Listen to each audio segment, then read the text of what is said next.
Let's talk about this. 18 minutes before the top of the hour. Talk about complaining. Everyone's complaining on the left about Elon Musk. He's getting ready to take the reins in Twitter and prioritizing free speech. Can you imagine? Some who were suspended or left the platform are cheering and returning to the site. I've added 80,000 followers. Where do they come from? Turning Point USA founder Charlie Kirk is not one of them.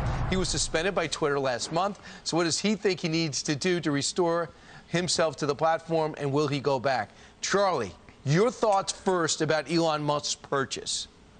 Oh, I'm just thrilled about it. So, Brian, it's interesting. A couple weeks ago, I tweeted a tweet about Levine, and so did the Babylon Bee. And then Tucker Carlson tweeted about our tweets because we were suspended. And right during that time, all of a sudden, Elon Musk started to get very vocal about buying Twitter. And so, not taking credit for anything, but we were definitely probably part of kind of the straw that broke the camel's back. And what a difference a month makes.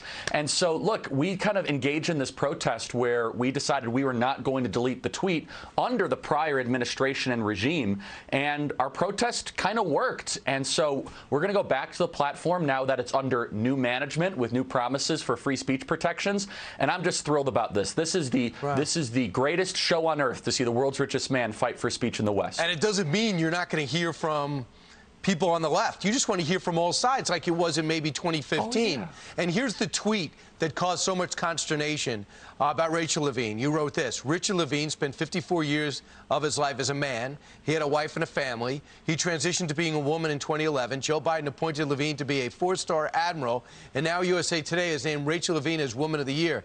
Where are the feminists? And that got you suspended? I think That's correct. It's a question one should contemplate. That's right. It's a factual tweet. It's nothing in there is inaccurate. In fact, some people would say that I might have been overly politically correct to the entire situation, but I wanted to try to see where the line was. And obviously the line is that you're not even allowed to mention someone under their prior name. It was a violation of policy called dead naming. This kind of unequal application of the rules of suspension on Twitter is precisely why Elon Musk put $44 billion forward to buy the platform. All right, so Elon Musk tweeted this out yesterday. For Twitter to deserve public trust, it must be politically neutral, which effectively means upsetting the far right and the far left equally. So he's already getting Tesla investigations are beginning. He's going to get, even for the richest man in the world, he's going to get all types of pressure. What's going to prevail in this as we get set for the midterms? Do you look for the unmasking of an algorithm that proves shadow banning once and for all? Do you think that plays into the outrage we're seeing so many on the left express?